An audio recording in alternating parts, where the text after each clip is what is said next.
Hello, ici David et dans cette vidéo, j'aimerais partager avec toi 4 étapes simples pour rendre tes contenus captivants. Que ce soit un article de blog, que ce soit un post sur tes réseaux sociaux, une vidéo, un live ou pour tes webinaires, eh bien ces 4 étapes vont être extrêmement utiles. Parce que quand il s'agit de persuasion, quand il s'agit de vendre des idées, eh bien ces 4 étapes sont d'une importance cruciale.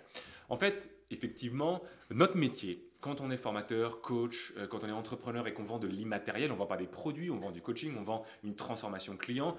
Notre but, c'est de vendre des idées. Et tout au long de nos journées, quelque part, on vend des idées à nos clients, mais on vend des idées également à nos collaborateurs, à nos proches. Et quand on est dans la vente d'idées, eh bien, il y a un concept qui est vraiment fondamental. C'est celui que l'on va voir et c'est un concept que tu connais, mais j'aimerais en ajouter quelque part quelque chose un petit peu plus spécifique. Et la première étape, évidemment, de ce que l'on va voir aujourd'hui, c'est d'être au clair sur l'idée que l'on veut vendre. L'étape numéro 1, bien évidemment, c'est d'être au clair sur quelle est l'idée à laquelle je vais faire adhérer la personne qui consomme mon contenu. Quelle est l'idée à laquelle je veux que mon lecteur, la personne qui regarde ma vidéo ou le participant de mon binaire, quelle est l'idée à laquelle je veux qu'il adhère. Et à partir de là, toute idée, il y aura des gens qui seront pour, et il y aura des gens qui auront du scepticisme ou qui auront des objections. Et donc la deuxième chose à faire, c'est pour être sûr que l'idée que je veux implanter dans l'esprit de mon prospect soit acceptée et qu'il y adhère, eh bien je dois me poser la question, quelle est l'objection derrière l'idée? Donc l'étape 2, c'est de clarifier quelle est la ou les objections que mon prospect peut avoir par rapport à cette idée. De sorte à ce qu'ensuite on puisse se dire, ok, pour lever l'objection, parce que mon but c'est évidemment de lever l'objection, de la traiter, de sorte à ce qu'il n'y ait plus d'obstacle au fait d'adhérer à mon idée. Et dans ces cas-là, la question que je dois me poser, c'est quel est l'argument que je vais devoir avancer, que je vais devoir établir pour, entre guillemets, convaincre mon prospect d'accepter l'idée que je lui transmets comme vraie. Donc la troisième étape, c'est de clarifier quel est mon argument. Et la quatrième étape, une des plus importantes bien évidemment, ça part du principe que story sells, les histoires vendent. Notre cerveau est fait pour adorer les histoires, on est amené finalement dans l'univers d'un livre, d'un film ou d'une conférence que donne quelqu'un par les histoires qu'il raconte. Et donc la quatrième étape, c'est la suivante, c'est de se demander quelle est l'histoire que je peux raconter pour partager mon argument, lever les objections et du coup implanter, faire adhérer mon prospect à l'idée.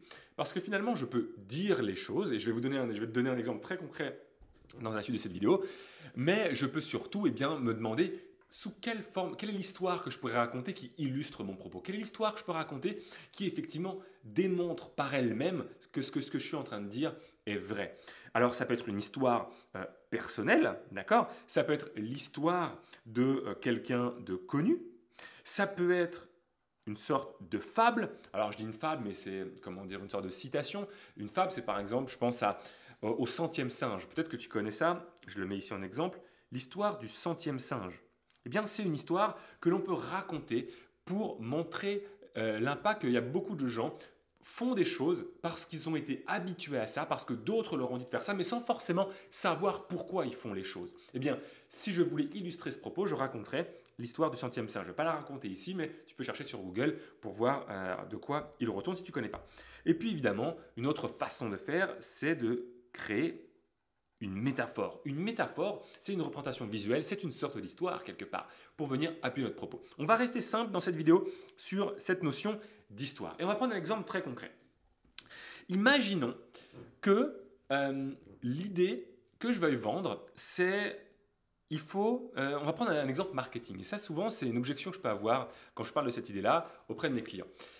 Tu le sais, pour créer un message marketing persuasif et faire en sorte que nos prospects aient envie d'agir, on va décrire leur situation douloureuse. Et donc, du coup, on va décrire le problème qu'ils rencontrent et on va chercher à agiter la douleur. Agiter la douleur, c'est quelque chose qui permet un petit peu d'appuyer là où ça fait mal pour que ça rende important le fait de changer. Parce que s'il n'y a pas de douleur, il n'y a pas de problème.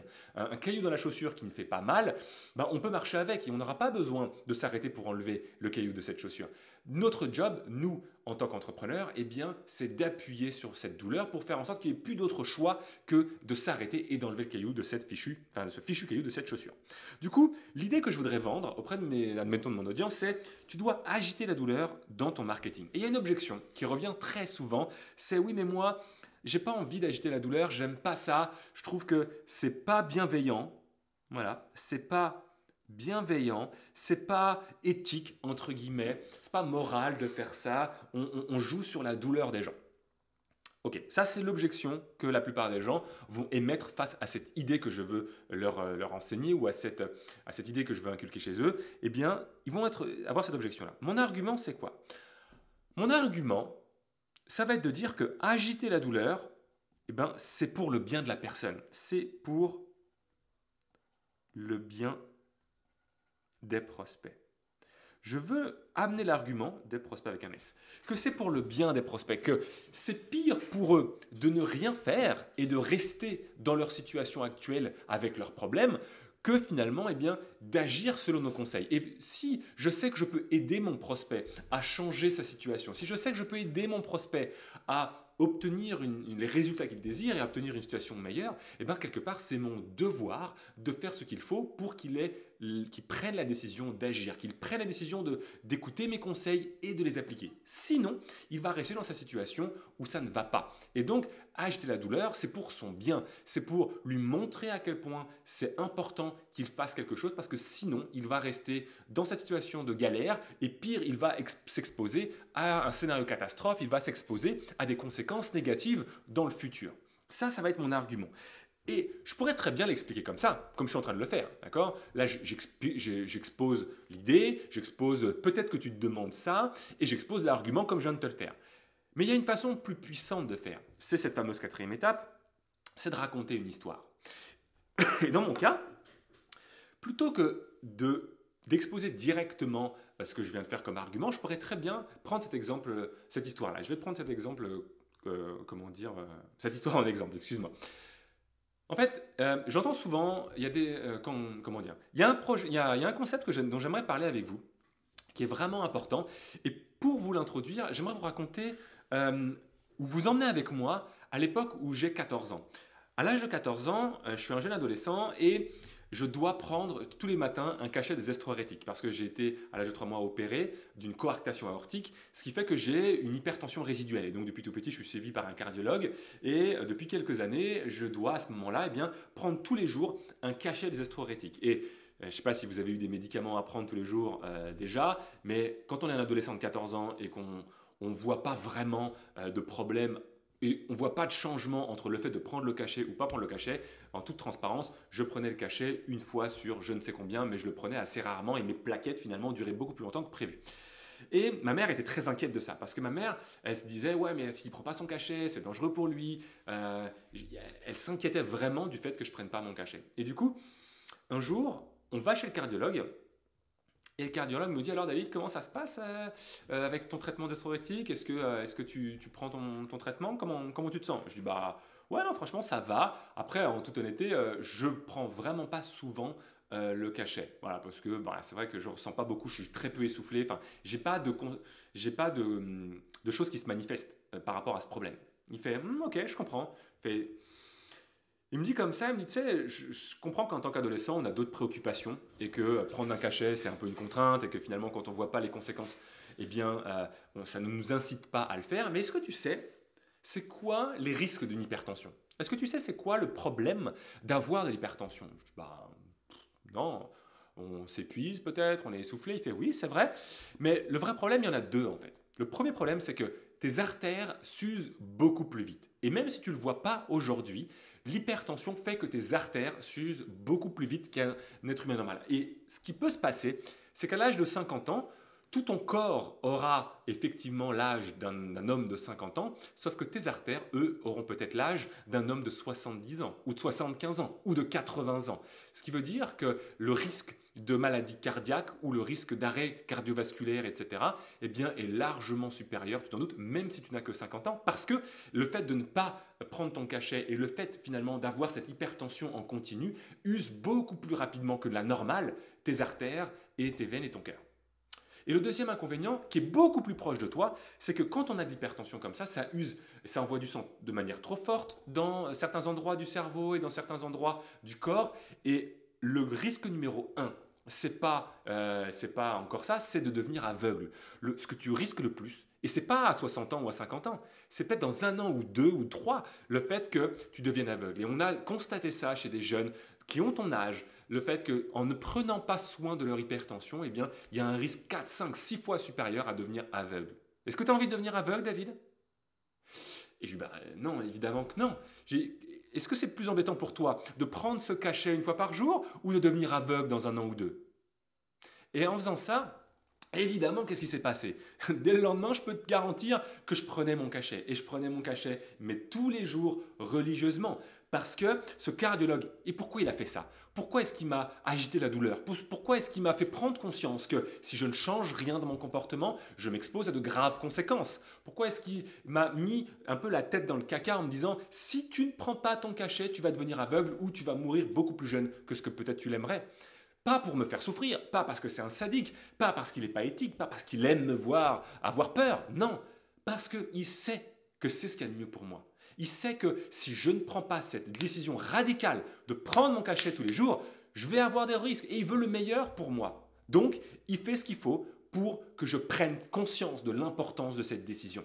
Eh bien, quand on est coach ou formateur, c'est pareil. Notre job, c'est de faire en sorte d'aider notre prospect à se rendre compte de l'importance d'appliquer les conseils qu'on est en train de leur donner. Donc, on se doit quelque part d'agiter la douleur, on se doit de leur montrer les risques de ne rien faire, de leur montrer quelles sont les conséquences négatives auxquelles ils s'exposent si rien ne change dans leur situation. Et donc, c'est pourquoi, en réalité, agiter la douleur dans notre marketing, c'est bienveillant. C'est bienveillant parce que c'est dans l'objectif que notre prospect prenne la bonne décision pour lui. C'est dans l'objectif que notre prospect prenne conscience de pourquoi vraiment c'est dans son intérêt d'agir selon notre recommandation. Et du coup, quand on a la capacité à aider nos clients, c'est notre responsabilité et notre devoir de leur montrer ça et de les faire adhérer aux idées qu'on sait bonnes pour eux. Et donc, tout comme ce cardiologue voulait me sauver la vie et éviter que je devienne aveugle, en agitant la douleur, vous aidez vos clients à prendre les bonnes décisions dans leur intérêt pour eux et donc vous les servez bien plus que si vous les laissez dans leur situation. Voilà. J'espère que cet exemple était suffisamment concret. Dis-moi d'ailleurs, tu peux me dire en commentaire ce que tu penses de cet exemple-là. Et là, l'histoire, raconte tout ça. L'histoire, encapsule l'idée que je veux inculquer, les objections, l'argument, tout ça, j'ai même pas besoin de l'expliquer en fait. L'histoire de ce cardiologue, qui est une histoire vraie, d'ailleurs 100% vraie, vient vendre l'idée que j'ai envie d'inculquer. Donc, dernière chose que j'avais à partager avec toi par rapport à ça, maintenant que tu comprends l'importance de l'histoire et quelle que soit l'idée que tu veux vendre, dans un webinaire, on va partager généralement une grande idée. Et puis on va partager plusieurs sous-idées qui viennent nourrir cette grande idée. Chaque idée devrait être soutenue par une histoire, devrait être amenée dans une histoire pour être captivant, fascinant, pour capter l'attention des gens.